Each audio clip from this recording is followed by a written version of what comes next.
Good morning students. आज हम chapter 3 pair of linear equations में क्रॉस मल्टीप्लिकेशन मेथड सीखेंगे। इससे पहले हम लोग graphical solution, substitution method, elimination method सीख चुके हैं। Cross multiplication method is the most important one to solve the pair of linear equations. तो स्टूडेंट्स, आज हम most important method cross multiplication method से इक्वेशंस को सोल्व करना सीखेंगे। अगर हमारे पास pair of linear equation in two variables है, a1x plus b1y plus c1 equal to 0, a2x plus b2y plus c2 equal to 0, if a1 by a2 not equal to b1 by b2, then the equations have unique solution। इसका मतलब है x की एक value निकलेगी solution में और y की भी एक वैल्यू निकलेगी। x और y के यूनिक सॉल्यूशंस हैं। If a1 by a2 equal to b1 by b2 but not equal to c1 by c2, then the equations have no solution. x और y की कोई वैल्यू हमें सॉल्यूशन की form में नहीं मिलेगी। If a1 by a2 equal to b1 by b2 equal to c1 by c2, then the equations have infinite solution। अगर इन तीनों की रेशियो इक्वल हो जाएगी तो इक्वेशंस के इनफाइनाइट सॉल्यूशंस होंगे। If equations have unique solution only then we can use the method to find them. अगर equations के यूनिक सॉल्यूशन हैं तभी हम मेथड यूज कर पाएंगे x और y की वैल्यू फाइंड करने के लिए। तो आइए सीखते हैं। x की वैल्यू निकालने के लिए हम x के नीचे लेंगे b1 b2 c1 c2। b1 b2 यहां से आपको मिलेगा ये b1 b2, ये c1 c2, ये a1 a2। x के कोफिशिएंट a1 a2 को रिप्रेजेंट कर रहे हैं, y के कोफिशिएंट b1 b2 को, कांस्टेंट टर्म c1 c2 को। तो x divided by b1 b2 c1 c2 equal to y divided by c1 c2 a1 a2 and then 1 divided by a1 a2 b1 b2। जहां पे ये खत्म हो रही है फर्स्ट टर्म, सेकंड टर्म वहीं से शुरू हो रही है। c1 c2 पे खत्म हो रही है, ये c1 c2 से शुरू, ये a1 a2 पर खत्म हो रही है तो ये a1 a2 से शुरू। तो इस तरीके से x y z की वैल्यू निकलेगी। इसके लिए हमें क्रॉस मल्टीप्लिकेशन लगाना पड़ेगा। इस b1 को नीचे c2 से मल्टीप्लाई करेंगे, b1 c2, नीचे से ऊपर मल्टीप्लाई करेंगे इस टर्म को। जो भी प्रोडक्ट की वैल्यू आएगी बीच में माइनस का साइन लगेगा। तो प्रोडक्ट किया इसका b2 c1, बीच में माइनस लगा दिया। नेक्स्ट y में आ गए c1 a2, पहली टर्म से नीचे की तरफ, दूसरी टर्म से ऊपर की तरफ, c1 a2 minus c2 a1। इसी प्रकार से 1 divided by a1 b2 minus a2 b1। तो एक बार x के टर्म को इस कांस्टेंट टर्म से कंपेयर करेंगे तो x की वैल्यू मिलेगी, और एक बार इस सेकंड टर्म को इस कांस्टेंट टर्म से कंपेयर करेंगे तो y की वैल्यू मिलेगी। आइए एग्जांपल की हेल्प से सीखते हैं इसे।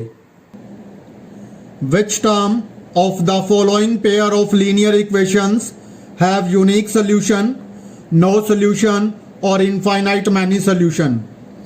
In case there is unique solution, find it by using cross multiplication method।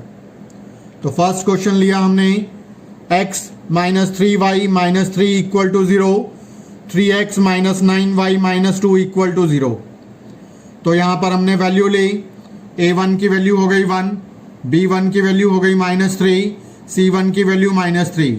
Value of a2 it is 3, value of b2 it is minus 3 and the value of c2 it is minus 2। Check करेंगे, a1 by a2 1 by 3, b1 by b2 it will become that is minus 3 by minus 9, that is 1 by 3, c1 c2 that is minus 3 by minus 2, it is 3 by 2। We can see that a1 by a2 equal to b1 by b2 not equal to c1 by c2। The given system has no solution। Next, second part, 2x plus y minus 5 equal to 0, 3x plus 2y minus 8 equal to 0. Value of a1 it is 2, value of b1 it is 1, value of c1 it is minus 5, value of a2 it is 3, value of b2 it is 2, value of c2 it is minus 8. a1 by a2 check किया 2 by 3, b1 by b2 check किया 1 by 2, a1 by a2 not equal to b1 by b2. The given system has unique solution. Unique solution के लिए formula apply किया, x divided by b1 b2 c1 c2 c1 c2 a1 a2 a1 a2 b1 b2. तो एक बार b1 b2 की value रखी यहां पर c1 c2 की c1 c2, this is a1 a2, this is a1 a2 b1 b2. Cross multiply किया first term से नीचे की साइड, इट इज माइनस 8, नीचे से ऊपर करेंगे माइनस 10, साइन चेंज करेंगे तो इट शुड बी प्लस 10. तो x divided bye minus 8 plus 10. Similarly y के लिए माइनस 5 मल्टीप्लाई होगा 3 से माइनस 15, माइनस 8 मल्टीप्लाई होगा 2 से माइनस 16, साइन चेंज करेंगे तो it will be plus 16. 1 divided by 2 multiply हुआ 2 से 4, 3 मल्टीप्लाई हुआ 1 से 3, साइन चेंज करेंगे इट इज माइनस 3. तो 1 बाय 4 माइनस 3. सिंप्लीफाई किया माइनस का 8 प्लस का 10, तो x bye 2, y minus 15 plus 16, y by 1, this is 1 by 1. एक बार x की टर्म को और इस कांस्टेंट टर्म को कंपेयर किया, फर्स्ट एंड थर्ड टर्म को, x bye 2 equal to 1. Similarly second और थर्ड टर्म को कंपेयर किया, y बाय 1 इक्वल टू 1. तो x की वैल्यू आ गई 2 और y की वैल्यू आ गई यहां से 1. सो x is 2, y is 1. 4 3x minus 5 minus 20 equal to 0, 6x minus 10y minus 40 equal to 0. ये दो इक्वेशंस हमें गिवन हैं. सबसे पहले a1 की वैल्यू ली 3, b1 की वैल्यू माइनस 5, c1 की वैल्यू माइनस 20. सिमिलरली a2 की वैल्यू 6, b2 की वैल्यू माइनस 10, c2 की value minus 40. a1 by a2 check किया 3 by 6 1 by 2, b1 by b2 check किया minus 5 by minus 10 it is 1 by 2, c1 by c2 check किया minus 20 by minus 40 it is 1 by 2. a1 by a2 equal to b1 by b2 equal to c1 by c2. It means the equations have infinite solutions. तो next question number 2. For which values of a and b does the following pair of linear equations have an infinite number of solution? So this is the most important question. Many times similar question came in the board exam. तो इस question को बहुत अच्छे से करना है सभी को. So here first equation ली 2x plus 3y equal to 7. Second equation a minus b into x plus a plus b into y equal to 3a plus b minus 2. a1 की वैल्यू 2, b1 की value 3, c1 की value this is minus 7, इधर आ जाएगा तो it will be minus 7. Similarly a2 की value this is a minus b and b2 की value this is a plus b and c2 की value 3a plus b minus 2. इधर ले आएंगे तो साइन चेंज हो जाएगा, या दोनों के साइन सेम रख सकते हैं. c1 c2 अगर राइट साइड पर है तो वो भी ले सकते हैं. दोनों में कांस्टेंट टर्म राइट साइड पर हैं तो we can take it as c1 c2 also. So check किया for infinite number of solutions, a1 by a2 2 by a minus b, b1 by b2 this is 3 by a plus b, c1 by c2 it is minus 7 by minus 3a plus b minus 2. तो इसको simplify करेंगे. एक बार first two terms को compare करते हैं, first और second term को. फर्स्ट और सेकंड टर्म को इक्वेट किया, क्रॉस मल्टीप्लाई किया इनको. So we got 2a plus b equal to 3a minus b. Simplify किया इसको तो we get that a is equal to 5b. तो फर्स्ट रिलेशन आ गया. एक बार सेकंड और थर्ड टर्म को इक्वल रखा. सेकंड और थर्ड टर्म को इक्वल रखने पर हमारे पास आया 3 by a plus b equal to 7 by 3a plus b minus 2. Cross multiply किया इसको, क्रॉस मल्टीप्लाई करके सिंप्लीफाई किया. सिंप्लीफाई करने पर हमारे पास यहाँ पर a जहाँ पर आ रहा है a की वैल्यू पुट कर देंगे 5b. यहाँ a की वैल्यू पुट कर दी 5b, यहाँ a की वैल्यू पुट कर दी 5b, सिंप्लीफाई किया तो b की वैल्यू आ गई 1, b की वैल्यू 1 आने से a में पुट की, a is equal to 5b, so a is equal to 5 into 1, a is equal to 5, so the value of a is 5, value of b is 1. For which value of k will the following pair of linear equations have no solution? तो सबसे पहले equations को लिया 3x plus y minus 1 equal to 0, 2k minus 1 into x plus k minus 1 into y minus 2k plus 1 equals to 0. a1 की value Lee it is 3, b1 की value हो गई 1, c1 की वैल्यू हो गई माइनस 1, a2 की value 2k minus 1, b2 की value k minus 1, c2 की value 2k plus 1. 4. No solution. a1 by a2 equal to b1 by b2 not equal to c1 by c2. a1 by a2 की value ली 3 by 2k minus 1, b1 by b2 लिया 1 by k minus 1, c1 by c2 minus 1 by minus 2k plus 1. First two को compare किया, compare करके multiply किया, multiply करके हमारे पास k की वैल्यू आ गई यहाँ से 2, value of k is 2. Next question number 4, statement questions. A part of monthly hostel charges is fixed and the remaining depend on the number of days one can taken food in the mess.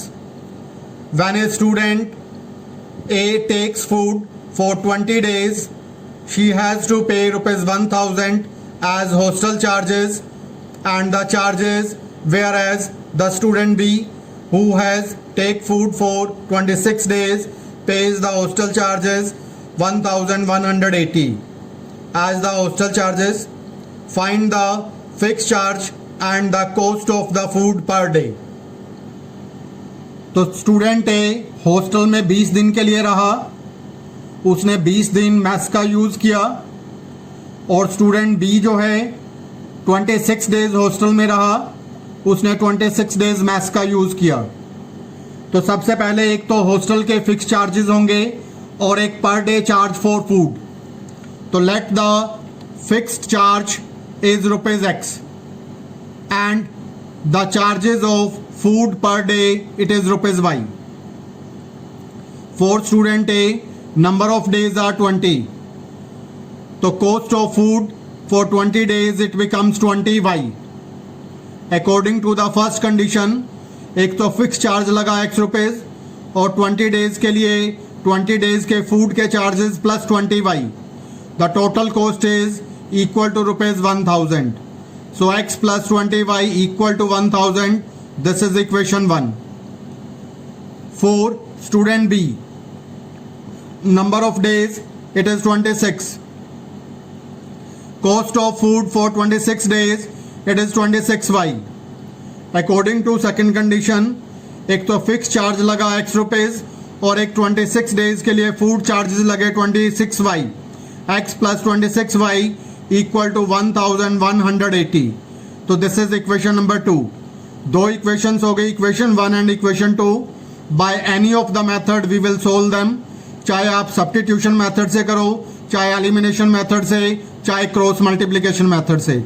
यही statement में बताया गया है कि आप कोई भी method apply करके इन इक्वेशंस को सोल्व करो.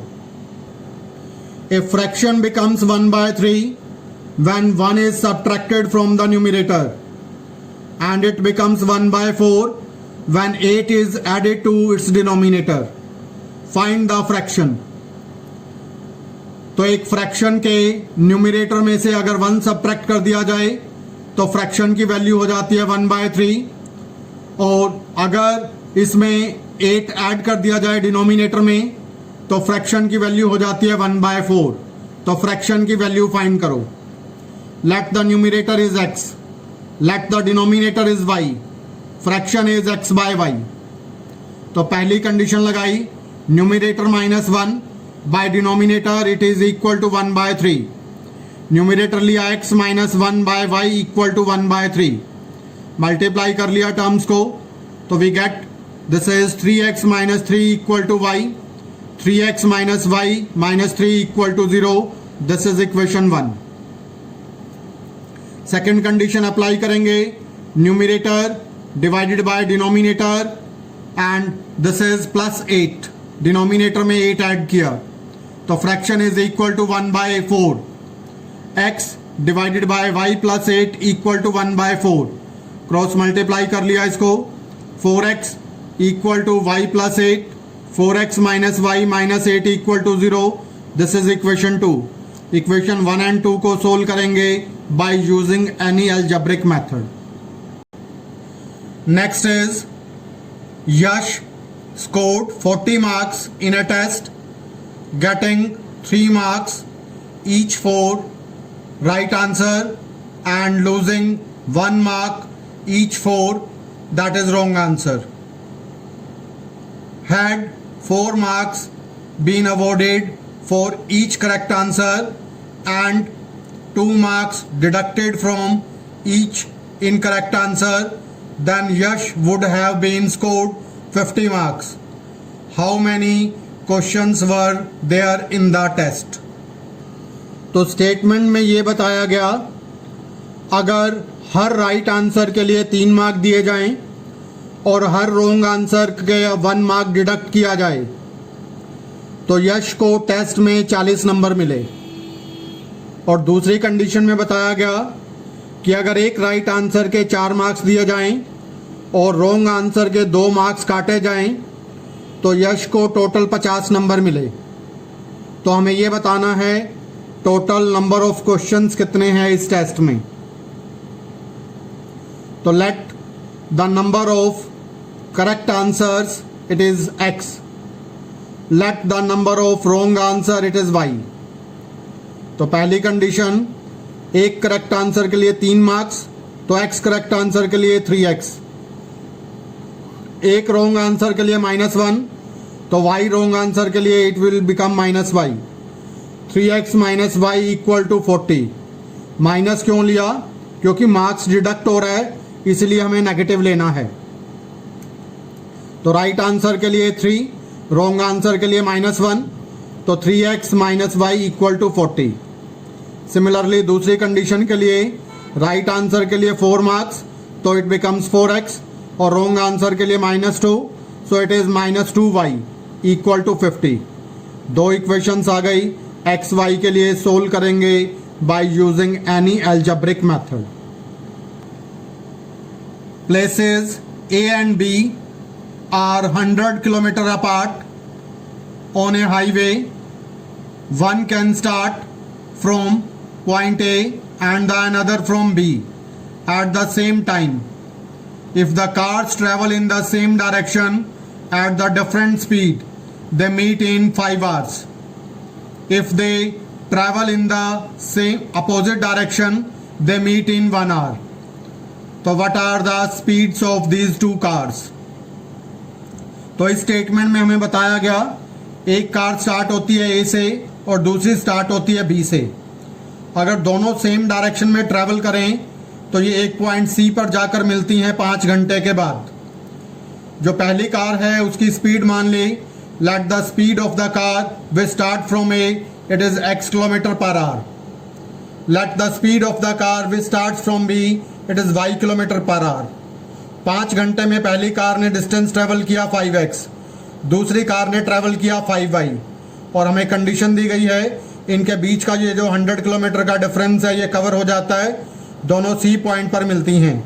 तो 5x minus 5y equal to 100। तो ये जो डिफरेंस है ये भी खत्म हो जाएगा, that will be 5x।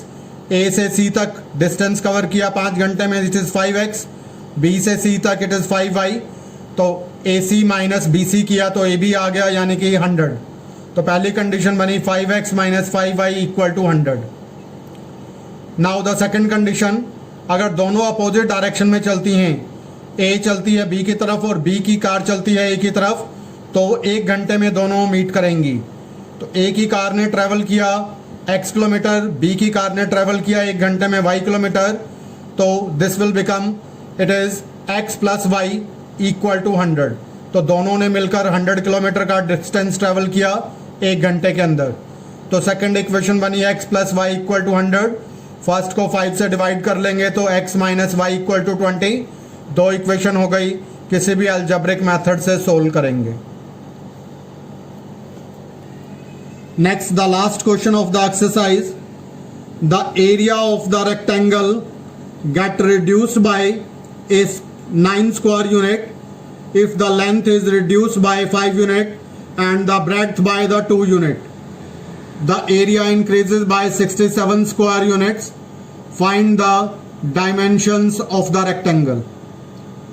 So let the length of the rectangle is x unit. Let breadth of the rectangle is y unit. तो area is equal to length into breadth यानी कि x into y. तो पहली condition apply करेंगे, length को 5 unit कम किया तो length हो गई x माइनस 5, ब्रेड्थ को 3 यूनिट इंक्रीज किया तो ब्रेड्थ बन गई y प्लस 3, लेंथ को ब्रेड्थ से मल्टीप्लाई किया तो एरिया आ गया, और एरिया हमें बताया गया जितना पहले एरिया था उससे 9 यूनिट कम हो गया, पहले था xy तो xy माइनस 9, मल्टीप्लाई करेंगे दोनों को, सोल्व कर लेंगे तो पहली इक्वेशन आ गई 3x minus 5y minus 6 equal to 0। दूसरी कंडीशन अप्लाई करते हैं, लेंथ इंक्रीज की गई 3 यूनिट तो लेंथ बन गई x प्लस 3, ब्रेड्थ इंक्रीज की गई 2 यूनिट तो ब्रेड्थ बन गई y प्लस 2, तो length into breadth is area, और एरिया हमें बताया गया पहले वाले एरिया से 67 यूनिट ज़्यादा है तो xy प्लस 67, सिंप्लीफाई कर लिया मल्टीप्लाई करके तो 2x plus 3y minus 61 equal to 0। दो इक्वेशन आ गई, किसी भी अलजेब्रिक मेथड से दोनों इक्वेशन को सोल्व करेंगे, लेंथ और ब्रेड्थ की वैल्यू आ जाएगी। अगर आपको मेरी वीडियो पसंद आई तो चैनल को सब्सक्राइब करना और शेयर करना मत भूलिए। Thank you, have a nice day.